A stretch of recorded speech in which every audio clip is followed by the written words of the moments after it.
Imagine waking up tomorrow in a world where every country lives exactly like Germany, France, or Japan. It sounds like a dream, a global triumph over poverty, and a testament to human progress. But if we look closer, we start to see why this dream is actually a dangerous gamble. For decades, development has been sold as a simple, glittering promise.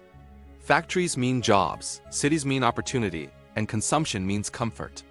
From Asia to Africa and across Latin America, billions are told the same story. Grow your economy, industrialize, consume more, and you'll reach the lifestyle of the West. But here is the uncomfortable question no one likes to ask. What happens if everyone actually succeeds? To understand the weight of that question, we have to look at what developed really means in our current world. It isn't just about higher salaries or better hospitals. It means larger homes, multiple cars per family, high meat consumption, constant electricity use, and a culture of fast fashion and electronics replaced every few years. It is a system built entirely around the idea of buying more every single year. Let's run a thought experiment. Take Pakistan, a country of over 240 million people. Right now, the average person there consumes far less energy, meat, plastic, and fuel than someone in Germany or France. Now, imagine Pakistan suddenly reaches European living standards. That would mean tens of millions of additional cars on the road, massive spikes in electricity demand for air conditioners running day and night, and meat-heavy diets replacing traditional food systems. Entire cities would be redesigned around consumption instead of simple survival, and Pakistan is just one country. Now repeat this process with Nigeria, with Ethiopia, with Bangladesh, and Indonesia, dozens of countries with young, aspiring populations. If Pakistan alone lived like Germany, its energy demand and waste output would explode. Yet, Pakistan isn't an outlier. It is the global norm. This is where the global development narrative begins to crack. The planet we live on was never designed for 8 billion people to live like the top 1 billion. Right now, only a small fraction of the world lives in developed nations, and even with this minority, we are already seeing deforestation, melting ice caps, air pollution, and ecosystem collapse. Imagine what happens when 8 billion people live at that same level 8 times the pressure. The result would be catastrophic.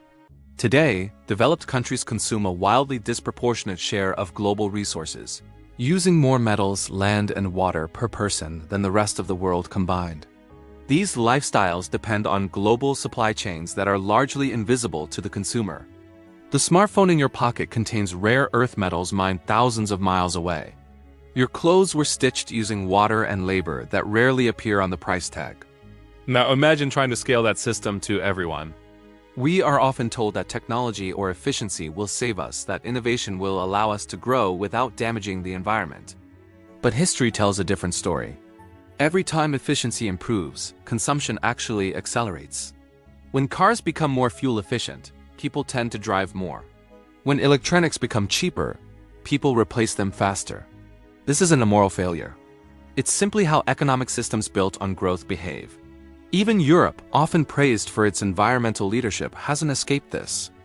Many wealthy countries reduced their local emissions not by consuming less, but by moving their factories elsewhere, outsourcing the pollution rather than eliminating it. When we compare a country like Pakistan to France, we aren't just comparing wealth. We are comparing timelines. Developed countries industrialized first, when the planet was less crowded and the limits were not yet visible.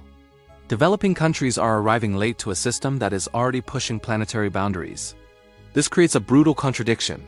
We tell poorer nations to grow and industrialize, yet we panic when global emissions rise and biodiversity collapses.